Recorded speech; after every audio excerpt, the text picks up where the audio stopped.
नमस्कार, मी प्रशांत सागवेकर. साम संजीवनी या कार्यक्रमात तुम्हा सगळ्यांचं आज पुन्हा एकदा मनापासून स्वागत. ट्यूबल ब्लॉक, IVF आणि आयुर्वेद या विषयावरती आज आपण चर्चा करतोय आणि यावर मार्गदर्शन करण्यासाठी आज माझ्यासोबत आहेत स्त्रीरोग तज्ञ वैद्य विनेश चंद्रकांत नगरे. आपण सरांचं स्वागत करूया. सर नमस्कार, कार्यक्रमात मनापासून स्वागत. धन्यवाद. चर्चेला सुरुवात करायची आहे, मात्र त्याआधी आपण सरांची थोडक्यात ओळख करून घेऊया. वैद्य विनेश चंद्रकांत नगरे हे स्त्रीरोग तज्ञ आहेत आणि आयुर्वेदातली MS स्त्रीरोग ही पदव्युत्तर पदवी त्यांनी पुण्यातल्या सुप्रसिद्ध अशा टिळक आयुर्वेद महाविद्यालयातून घेतलेली आहे. गेली 23 वर्ष ते पुण्यामध्ये आणि मुंबईमध्ये रुग्णांना सेवा प्रदान करतात. स्त्रियांमधले विविध शस्त्रक्रियांमध्ये ते पारंगत आहेत. तसंच या शस्त्रक्रिया टाळण्याकरता उपयुक्त अशा विविध आयुर्वेद उपचारांबाबत ते सतत संशोधन करत असतात. स्त्रियांमधील वंध्यत्वाबरोबरच पुरुषांमधील वंध्यत्वाच्या विविध कारणांचा वेध घेऊन त्याबद्दलही ते सतत संशोधन करत असतात. फक्त भारतातीलच नाही तर परदेशातीलही अनेक रुग्णांना IVF न करता नैसर्गिक गर्भधारणा होण्यासाठी आयुर्वेद उपचारांबाबत त्यांनी मार्गदर्शन केलेलं आहे. अपत्य प्राप्तीसाठी आयुर्वेदातील विविध उपचार तसंच उत्तर बस्ती या विशेष पंचकर्मात त्यांनी प्रावीण्य प्राप्त केलंय. सध्याच्या काळामध्ये तरुण मुलींमध्ये मोठ्या प्रमाणामध्ये आढळणाऱ्या मासिक पाळीशी संबंधित PCOD या आजारावर त्यांचं विशेष असं संशोधन आहे. त्यामुळे चला आजच्या विषयासंदर्भात आपण सरांचं मार्गदर्शन घेऊया. सर पुन्हा एकदा स्वागत कार्यक्रमामध्ये. सगळ्यात पहिल्यांदा ट्यूबल ब्लॉक विषयी आज आपण बोलणार आहोत. ट्यूबल ब्लॉकमुळे अनेक महिलांना हे IVF सजेस्ट केलं जातं. तर आयुर्वेदामध्ये याच्यासाठी काही वेगळा उपचार किंवा त्याच्या संदर्भात आपल्याला काही सांगता येईल का? निश्चितच प्रशांतजी. बेसिकली प्रेक्षक हो, ट्यूबल ब्लॉक आहे आणि म्हणून तुम्हाला जर IVF सांगितलेलं असेल किंवा IVF करूनही फेल गेला असेल तर अजिबात काळजी करू नका. शास्त्रशुद्ध उपचारांनी ट्यूबल ब्लॉक निघू शकतो. आणि जर ट्यूबल ब्लॉक निघाला तर साधी गोष्ट आहे, बीज अंडकोशातनं बीज बाहेर येऊन नॅचरल म्हणजे नैसर्गिक गर्भधारणा होऊ शकते. पण ती कशी हे आपण आता या व्हिडिओमध्ये पाहूयात. सगळ्यात पहिल्यांदा ट्यूबल ब्लॉक का होतो ह्याची कारणं शोधून घेतली पाहिजेत. बेसिक असतं, एक तर बाहेरनं आलेला जंतुसंसर्ग जो योनी मार्गातनं आत येतो आणि हळूहळू थेट गर्भाशयापर्यंत पोचतो. दुसरं असतं पोटातल्या इतर गोष्टींमुळे म्हणजे अन्नावाटे म्हणा इतर गोष्टींमुळे आलेलं इन्फेक्शन हे गर्भाशयापर्यंत पोचतं आणि त्या असं म्हणतात जर इन्फेक्शन निर्माण झालं, इन्फ्लमेशन निर्माण झालं, सूज निर्माण झाली तर चिटकाचिटकी, घट्टपणा, जखडलेपणा, अवरुद्धता निर्माण होते आणि मग ट्यूबल ब्लॉक निर्माण होतो. आणि तिसरी गोष्ट असते गर्भाशयाची स्वतःची पॅथॉलॉजी म्हणजे adenomyosis, uterine fibroid, pelvic inflammatory disease, endometriosis, अगदी ट्युबरक्युलोसिस यासारखे आजार आपण एक छोटी लिस्ट दाखवलेली आहे. किंवा कधीकधी ऑपरेशन करताना ऑपरेशन झालेलं असतं पोटातलं अपेंडिक्स सारखं म्हणा इतर कुठल्या इन्फेक्शनचं आणि ते झाल्यानंतर तिथे चिटकाचिटकी निर्माण होते आणि म्हणून ट्यूब ब्लॉक होते. तर पुन्हा लक्षात घ्या, ट्यूबचं स्ट्रक्चर कसं असतं, हे असं सोपं आणि मोकळं स्ट्रक्चर आहे. गर्भाशय जरी फिक्स असलं तरी ट्यूब ही मोकळी असते, ती हलत असते आणि जेव्हा बीजांडकोशातनं बीज तयार होतं त्यातनं ते उचलून घेणं हे या फिंब्रियाचं काम असतं. मग त्या आतमध्ये बीज आणून ठेवतं, पुरुष बीज येतं, संयुक्त इथेच होतं आणि मग गर्भधारणा होते. मग तो गर्भ हळूहळू म्हणजे भ्रूण गर्भाशयात सोडला जातो. आता जेव्हा ट्यूबल ब्लॉक होते तेव्हा नैसर्गिक गर्भधारणा का होत नाही, तर बीजांडकोशातनं बीज उचलायला जरी शक्य असलं तरी ते वहन करता येत नाही आणि मग ते जर वहन झालं नाही तर पुरुषांच्या बीजाशी बीज संयुक्त होत नाही, भ्रूण तयार होत नाही आणि म्हणून इन व्हिट्रो प्रेग्नन्सी किंवा टेस्ट ट्यूब बेबी असं म्हणतात. लॅबमध्ये सेम ट्यूबसारखं वातावरण तयार केलं जातं, त्या प्रकारचे केमिकल्स वापरले जातात, गर्भ तयार केला जातो आणि मग तो गर्भ डायरेक्टली गर्भाशयात सोडला जातो. आपण ट्यूबल ब्लॉकबद्दल चर्चा करत आहोत. ट्यूबल ब्लॉक जर निघाला तर मात्र या सगळ्या गोष्टी बाजूला राहतात. नक्की. सर बीजवाहिनीतील हे जे नलिकेतले जे अडथळे आहेत ते दूर झालेले असे काही अनुभव आपल्या गाठीशी असतील तर ते अनुभव आपल्याला काही सांगता येतील का? निश्चित प्रशांतजी. बेसिकली ट्यूबल ब्लॉक झाल्यानंतर यशस्वी होणं हे कशावर अवलंबून असतं, तर ट्यूब ओपन होण्यावर अवलंबून असतं. ट्यूब ब्लॉक आहे कसं ओळखतात, तर हिस्टेरोसल्फिंगोग्राफी नावाचं एक एक्सरे काढतात, खाली गर्भाशयात औषध सोडतात आणि मग ते बाहेर पडल्यानंतर दिसतं की ट्यूब ओपन आहे की नाही. जर औषध गर्भाशयाच्या आतल्या बाजूला अडकलं तर कॉर्नल ब्लॉक आहे, म्हणजे थोडक्यात या मधल्या ठिकाणी ब्लॉक आहे. जर इंटरस्टिशियल ब्लॉक असेल तर ते इथंच जाऊन अडतं आणि थोडंच फक्त दिसतं. आणि तिसरं म्हणजे फिम्ब्रियल ब्लॉक, इथंपर्यंत येतं औषध पण बाहेर पडत नाही. जर औषध बाहेर पडलं तर तुम्हाला एक्सरे दिसतोय स्लाइडमध्ये, त्यामध्ये संपूर्णपणे ओपन दिसतंय. आता हे जर काढायचं असेल तर दोन प्रकारचे उपचार, एक तर आयुर्वेदिक किंवा मॉडर्न. मॉडर्नमध्ये लॅप्रोस्कोपी करून फॅलोपियन ट्यूबचं कॅन्ड्युलेशन करतात, एक तार टाकतात आणि ती तार ट्यूबमधून बाहेर पडली तर तो ओपन झाला असं मानतात. पण आता आपण लक्षात घेतलं पाहिजे प्रशांतजी, आयुर्वेदिक उपचार इथे महत्त्वाचे का ठरतात? आपण कॅन्ड्युलेशन बघितलं, एक तार टाकून त्यांनी ते ओपन केलं, बाहेर आलं. पण ट्यूबचं स्ट्रक्चर हे असं पाईपसारखं नसतं किंवा बाहेर काढल्यानं गेलं आता ओपन राहणार. शरीरामध्ये असणाऱ्या सर्व नलिका, आतडी म्हणा, मूत्राशयाची नलिका म्हणा, बीजवाही नलिका म्हणा, ह्या उघडझाप करणाऱ्या, मिटणाऱ्या आणि उघडणाऱ्या स्ट्रक्चर्स असतात. तेथे काही गोष्ट आली तर ते उघडतं, सामावतं, पुढे सरकले की अलीकडचा भाग मिटतो, गोष्टी पुढे पुढे सरकत जातात. याला लवचिकता लागते. मग ही लवचिकता मेंटेन करण्यासाठीचे उपचार महत्त्वाचे असतात. म्हणून मग संकल्पना महत्त्वाची. संकल्पना कुठली? मांसात त्वचा षट्च, म्हणजे मांस धातूपासून 6 प्रकारच्या त्वचा निर्माण होतात. मांस धातू लवचिक असतो, मग त्वचा पण लवचिक असणार. प्रत्येक अवयवाची वरची आणि आतली त्वचा ही लवचिक असते. ट्यूबची बाहेरची नाती त्वचा लवचिक असल्यामुळेच त्याला वहन करण्याचा सहजता निर्माण होते. मग ही सहजता टिकताना काय आवश्यक असतं? जर चिटकाचिटकी झाली ती दूर करायची असेल तर सूक्ष्म केश प्रतिकाशा बीजे रक्तवाह शिराहा गर्भाशयम पूरयंती मासात बीजाय कल्पते. सूक्ष्म केसासारख्या रक्तवाहिन्या, स्मॉल कॅपिलरीज टेबल ब्लॉक झाल्यानंतर ब्लॉक झाल्यासारख्या होतात. त्याला रक्त पोहोचू शकत नाही, हिलिंग म्हणजे जखम भरण्याची प्रोसेस सुरूच होत नाही. अशा वेळेस तेथे आलेले जखडलेपणा, घट्टपणा, अवरुद्धता, अडकलेपणा दूर करायचा असेल तर उपचारांमध्ये सातत्य ठेवावं लागतं. एक केस तुम्हाला सांगतो, म्हणजे लक्षात येईल की नक्की उपचार कोणत्या दिशेने जाऊ शकतात. पेशंट 33 वर्षाची होती. सामान्यपणे तिला ट्यूबल ब्लॉक तर दिसला होताच. राईट ट्यूब फिब्रिलर ब्लॉक म्हणजे फिम्ब्रिया या एंडला तिचा ट्यूब ब्लॉक झाला होता. दुसऱ्या साईडला पार्शियल एंड म्हणजे दुसऱ्या साईडला पार्शियली थोडासा डाय बाहेर आला पण पूर्ण बाहेर आला नाही. दोन्ही ठिकाणी टोकाला ब्लॉक झाला होता. पेशंटची नेहमी तक्रार असायची की मला पित्त होतंय, पोटात दुखतंय, पोटात कळ मारल्यासारखं दुखतंय, शौचाला होताना थोडंसं दुखतं, सारखं पोट जड असतं, ढेकरा येतात, छातीत चमका येतात. पेशंट आली तेव्हा सुद्धा ती तक्रार होती की माझ्या ओटी पोटात दुखत असतं. म्हटलं थांबा, आपण पहिल्यांदा ताबडतोब उपचार करून घेऊ, तो म्हणजे जलौकावचरण. आता जळवा का लावतात? तर अशुद्ध रक्त शोषून घेण्यासाठी, ज्या भागामध्ये सूज आहे ती कमी करण्यासाठी.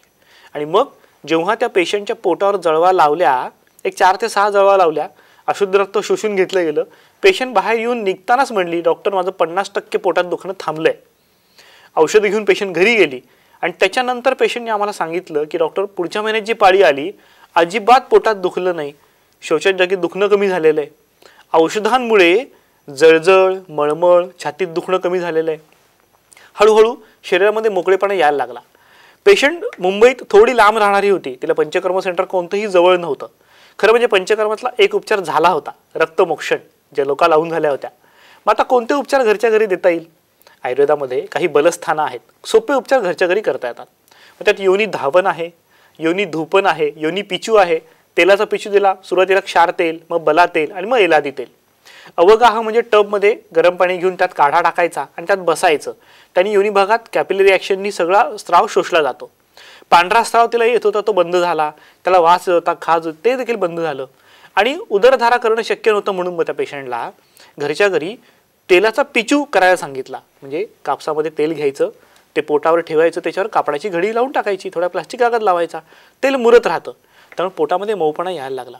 साधारणपणे एक 7 ते 8 महिने ट्रीटमेंट केल्यानंतर पेशंटचं ट्यूबल ब्लॉक पूर्णपणे ओपन झाला. हा आधीचा रिपोर्ट तुम्हाला दाखवतोय ज्याच्यामध्ये ट्यूबल ब्लॉक दिसतोय, आणि पुढचा रिपोर्ट आहे ज्याच्यामध्ये पूर्णपणे ट्यूबल ब्लॉक निघालेला आहे. नक्की सर, पंचकर्म आणि उत्तर बस्ती या जे उपचार आहेत यांचा याच्यामध्ये आपल्याला काही विशेष फायदा होऊ शकतो का? निश्चित प्रशांतजी, बेसिकली आत्ता आपण जे केस पाहिली त्यामध्ये पंचकर्माचा वापर फारसा करता आला नाही, त्यामुळे घरच्या घरी आपण केलं. पण दुसरी पेशंट मी तुम्हाला जी सांगणार आहे ती पेशंट आमच्या क्लिनिकला येऊ शकत होती आणि मग तिच्यामध्ये उपचारांचं वैविध्य आपल्याला जास्ती चांगल्या प्रकारे वापरता आलं. पेशंट 31 वर्षाची होती, मासिक पाळी नियमित होती. वारंवार मात्र तिला जंतू संसर्ग योनी मार्गात, मूत्रमार्गात होत होता. युरिन इन्फेक्शन कायम असायचं, सतत ट्रीटमेंट घ्यायला लागायची. याचं मुख्य कारण असं होतं की मेंटल स्ट्रेस जास्त होता. वेगधारण म्हणजे मूत्रव्यक्ती धारण करायची, लवकर लघवीला जायची नाही. एकत्र फॅमिलीत राहणारी होती, लवकर लघवीला जायचं नाही, गॅस पास होता नाही, पास होऊ द्यायचा नाही, शौचाला लागली पटकन जायचं नाही, मग पाणी कमी पिणं व्हायचं, चिंता असायची. ह्या सगळ्यांमुळे योनी मार्गाचा इन्फेक्शन किंवा मूत्रभागाचं इन्फेक्शन वारंवार होत गेलं. चिंतेमुळे सर्वांग कोरडेपणा पडलेला, आम्लपित्त नेहमी होतं तिला, उष्णता अधिक होती आणि सगळ्यात महत्त्वाचं ट्यूबल ब्लॉक बरोबरच सोनोग्राफीच्या रिपोर्टमध्ये असं म्हटलं होतं एंडोमेट्रियम थिन. तर प्रशांतजी एक मुद्दा मी तुम्हाला आवर्जून सांगतो. ट्यूबल ब्लॉक असताना लोक फक्त ट्यूबल ब्लॉकवर फोकस करतात, पण तसं नसतं. आयुर्वेद काय म्हणतं, त्रावर्ता योनी म्हणजे ही संपूर्ण जो प्रजनन संस्था असते तिचा त्रावर्ता योनी या शब्दामध्ये समावेश होतो. पहिला आवर्त योनी भाग, दुसरा आवर्त गर्भाशय, तिसरा आवर्त बीजवाही नलिका. त्रावर्ता योनी का म्हटलेलं आहे लक्षात घ्या. तीनही आवर्तांमध्ये टिश्यू किंवा सेल्स किंवा पेशी हे एक समान असतात. ट्यूबल ब्लॉक झाला म्हणजे गर्भाशयाला काहीही झालेलं नाही, योनी भागाला काही झालेलं नाही असं समजण्याचं कारण नाही. तिथे देखील काही ना काही प्रादुर्भाव झालेला असतो. तो प्रादुर्भाव या पेशंटमध्ये दिसत होता. एंडोमेट्रियम थिन म्हणजे गर्भाशयाचं अस्तर पातळ राहत होतं. ओव्ह्युलेशन होत होतं, पण एंडोमेट्रियम थिन असल्यामुळे IVF लगेच करता येत नव्हतं. पेशंटला सांगितलं तर तुमचे ट्यूबल ब्लॉक आहेत, तुम्हाला IVF करावं लागेल, पण एंडोमेट्रियम जोपर्यंत वाढत नाही तोपर्यंत IVF सुद्धा शक्य होणार नाही, म्हणून पेशंट थांबली होती. जेव्हा पेशंटची लॅप्रोस्कोपी पहिल्यांदा झाली होती तेव्हा सांगितलं होतं बायलॅटरल ट्यूबल ब्लॉक, तोही कॉर्नरपासून कंप्लीट ब्लॉक. दुसरी ट्यूब ही फिमरल ब्लॉक होती. लॅप्रोस्कोपीचा रिपोर्ट तुमच्या समोर आहे आणि हा पहिला हिस्टेरोसाल्फिंगोग्राफीचा रिपोर्ट आहे. पेशंटमध्ये उपचार करताना मी मगाशी सांगितलं प्रशांतजी की उपचारांमध्ये आपल्याला वैविध्य आणणं शक्य होतं, कारण पेशंट पुण्यात राहणारी होती. पेशंट जेव्हा आली तेव्हा तिला सगळ्यात पहिल्यांदा विरेचन करून घेतलं. विरेचन का, तर आम्लपित्त होतं, चिंता जास्त होती, सतत पित्त व्हायचं. विरेचनाने म्हणजे जुलाबाने शरीरातलं अतिरिक्त पित्त बाहेर निघून गेलं. तिचं आम्लपित्त पूर्णपणे थांबलं, उष्णता खूप प्रमाणात कमी झाली. नेमकी पेशंट सप्टेंबरमध्ये आली होती. सप्टेंबर महिना हा शरद ऋतू मानला जातो. पावसाळ्यानंतर पित्ताचा उद्रेक होतो किंवा प्रकोप होतो असं म्हणतात. त्याच काळात जर विरेचन केलं तर अत्यंत चांगला फायदा पित्तासाठी होऊ शकतो. विरेचन झाल्यानंतर त्या पेशंटमध्ये अपान वायू जो कमरेच्या भागामध्ये आहे त्याची स्थिरता आणण्यासाठी बस्ती करून घेतला. योग बस्ती केल्यानंतर त्या पेशंटमध्ये पोटात दुखणं, पाळीमध्ये जखडणं, पाय दुखणं हे सगळं बंद झालं. पेशंट म्हणायला लागली डॉक्टर आता पाळी आली तरी सहजपणे येते, येणाऱ्या म्हणलं टेन्शन अजिबात येत नाही.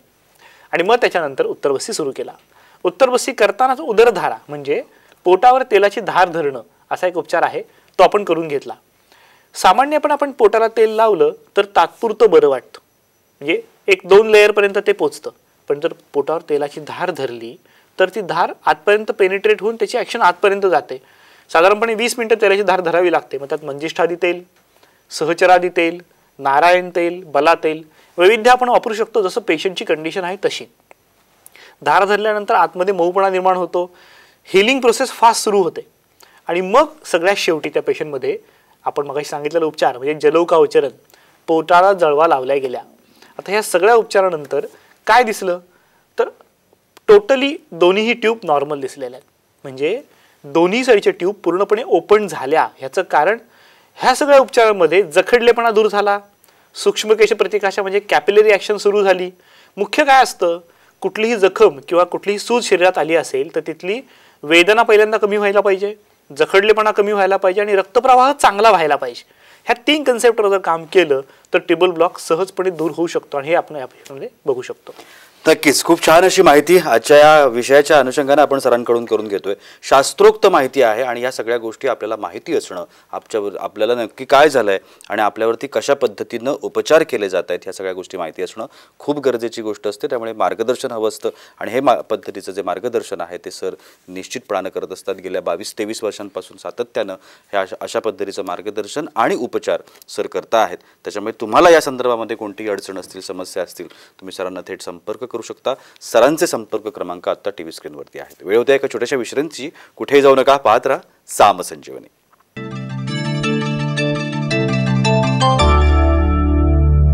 विश्रांतीनंतर साम संजीवनीमध्ये तुम्हा सगळ्यांचं पुन्हा एकदा मनापासून स्वागत. ट्यूबल ब्लॉक, IVF आणि आयुर्वेद या विषयावरती आपण चर्चा करतो आहोत आणि वैद्य विनेश चंद्रकांत नगरे आपल्याला मार्गदर्शन करत आहेत. उत्तरबस्ती करताना काही विशेष काळजी घ्यावी लागते, त्यासंबंधीचा एक छोटासा व्हिडिओ आपण पाहणार आहोत. मुख्यतः गर्भाशयाची रचना एका वेगळ्या प्रकारे असते. ती आपण जर पाहिली तर गर्भाशय अँटीव्हर्टेड अँटीफ्लेक्स्ड अशा अँगलनी असतं. थोडक्यात हा अँगल थोडासा असा असतो. उत्तरबस्ती करताना म्हणूनच विशेष कौशल्याची गरज असते. IUI करताना 2 ml सिरिंज वापरली जाते. त्याचबरोबर त्याच्यासमोर IUI कॅन्युला किंवा त्यासारखीच एक ट्यूब वापरली जाते. 2 ml सिरिंज वापरण्यामागे मुख्य हेतू हा असतो की औषध गर्भाशयात 2 किंवा 3 mlच मावू शकतं. आता आपण प्रत्यक्ष उत्तरबस्ती कसा करतात हे पाहूया. उत्तरबस्ती करताना योनिमार्गातून कॅन्युला आत प्रवेश केला जातो. त्यानंतर गर्भाशय मुखातून प्रवेश करताना एक गोष्ट महत्त्वाची लक्षात ठेवावी लागते. गर्भाशयाला 2 प्रकारचे ओपनिंग असतात. एक बाहेरचं मुख म्हणजे एक्सटर्नल सर्वायकल ओपनिंग आणि दुसरं हे जे दिसतंय ते internal cervical opening. Internal cervical ओपनिंगच्या आतमध्ये जर कॅन्युला गेला तरच हा गर्भाशयाच्या आतपर्यंत औषध सोडू शकतो. बऱ्याचदा कौशल्य नीट नसेल तर कॅन्युला इंटरनल ऑस म्हणजे अंतर्गत ओपनिंगपर्यंत थांबतो आणि गर्भाशयापर्यंत पोहोचू शकत नाही आणि जी गरज मुख्य असते म्हणजे गर्भाशयात औषध जाणं आवश्यक असतं ते पोहोचू शकत नाही आणि यासाठी तो अँटीव्हर्टेड अँटीफ्लेक्स अँगल सरळ करून घेणं गरजेचं असतं. अशावेळी गर्भाशय मुखाला एक छोटासा चिमटा लावून ते हलकंसं त्याला ओढावं लागतं. हे जर योग्य रीतीने झालं तर औषध इथून 2 ओपनिंगमधून थेट गर्भाशयापर्यंत पोहोचू शकतं आणि उत्तरबस्तीचा अत्यंत चांगला उपयोग होऊ शकतो. आत्ताच आपण जो व्हिडिओ बघितला त्यात उत्तरबस्ती कसा करावा आणि काय काळजी घ्यावी याबद्दल विस्तृत माहिती दिलेली आहे. आणि ही महत्त्वाची का आहे कारण बऱ्याचदा असं सांगितलं की तुम्ही घरच्या घरी जाऊन उत्तरबस्ती करा की पेशंट विचारतात डॉक्टर आम्ही घरच्या घरी उत्तरबस्ती करू शकणार नाही का. तर ह्यातलं टेक्निकल नॉलेज खूप महत्त्वाचं आहे. कौशल्य बेसिकली गायनॅकमध्ये म्हणजे स्त्रीरोगात काम केलेली व्यक्ती हे जास्त चांगलं करू शकतात. याचं कारण आपण मगाशी बघितलं अँगल खूप वेगळे असतात. हे जे अँगल आहेत हे जर नीट जमले नाही तर औषध गर्भाशयाच्या आत जात नाही. औषध गर्भाशयाच्या आत गेलं तरच फायदा होतो. आता ते औषध गर्भाशयात जाणं का आवश्यक आहे आपण औषधांचं वैविध्य पाहूयात. क्षार तेल, बला तेल, गंधर्व तेल, एलादी तेल, जीवनी तेल, कासेय तेल ही आता मी लिस्ट जी दिली ती 7 ते 8 तेलांची आहे. आम्ही जवळपास 15 प्रकारची तेल किंवा तुपं वापरतो. आता वैविध्य का वापरलं जातं आपण अगदी साधा सोपा ट्यूबल ब्लॉकचा विचार करूया. ट्यूबल ब्लॉक असताना काय असतं जखडलेपणा असतो, चिटकाचिटकी असते, ॲडिजन झालेली असतात. बऱ्याच वेळा हिस्ट्रोस्कोपीत बघितल्यानंतर ऑस्टिया कॅनॉल बी व्हिज्युअलाइज्ड म्हणजे जे ओपनिंग असतं गर्भाशयाच्या आतलं ट्यूबचं ते दिसत पण नाही इतकं चिटकलेलं असतं. मग ही चिटकाचिटकी ते सीझर्सनी क्वाट्रीनी कमी करतात पण पूर्ण जात नाही. मग ही पूर्ण घालवायची असेल तर उत्तरबस्ती करताना क्षार तेल वापरावं. क्षार तेल आणि क्षरण म्हणजे खरवडून काढणं होतं. क्षार तेल देताना ते तेलाबरोबर दिलेलं आहे नुसता क्षार नाही. त्यामुळे क्षरण करताना तेलामुळे मऊपणा टिकून राहतो म्हणजेच आतलं ॲडिजन्स कमी होत जातात पण गर्भाशयाला इंजुरी होत नाही. क्षार तेलाचा उत्तरबस्ती साधारणपणे 5 ते 6 दिवस केला की पुढच्या पाळीमध्ये पेशंट सांगतात डॉक्टर फरक पडायला वाटतोय जखडलेपणा कमी झालेला आहे. आता क्षार तेलाचा उत्तरबस्ती तुम्ही 2 किंवा 3 महिने देखील करू शकता. फक्त गर्भधारणेच्या अलीकडच्या 1-2 महिन्यात तो थांबवावा लागतो. मग काय करायचं क्षार तेल करून झाल्यानंतर गंधर्व तेल म्हणजे एरंड तेल आपण त्याला म्हणतो. एरंड हे वाताचं शमन करणारं. शमन म्हणजे काय आता वात म्हणजे काय वात म्हणजे गती. वाताची गती नॉर्मल करण्यासाठी सहजपणे होण्यासाठी गंधर्व तेल उपयोगी पडतं. बला तेल आपण वापरतो उत्तरबस्तीमध्ये. बला तेल बल्य म्हणजे ताकद देतं. मगाशी आपण पेशंटची हिस्ट्री पाहिली एंडोमेट्रियम थिन होतं. मग हे एंडोमेट्रियम थिन असेल तर ते चांगलं वाढावं म्हणून बला तेल किंवा एलादी तेल किंवा जीवनीय तेल अतिशय उपयोगी पडतं. आता जीवनीय तेलबद्दल मी मुद्दाम सांगतो याचं कारण जीवनीय गण असा एक वेगळा चरकामध्ये सुश्रामध्ये वर्णन केलेला आहे जो अतिशय उत्तम वनस्पतींचा आहे पण याचं तेल बाजारात कुठेही मिळत नाही. ह्याचे रेफरन्स मात्र सुश्रुताच्या ग्रंथामध्ये सापडतात.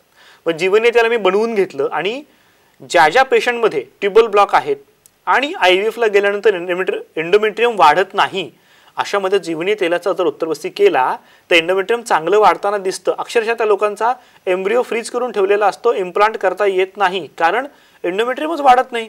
इम्प्लांट केल्यावर तो वाढणार कसा. त्यामुळे तर एंडोमेट्रियम थिन असेल तर जीवनीय तेलाचा उत्तरबस्ती नक्की करून घ्यावा.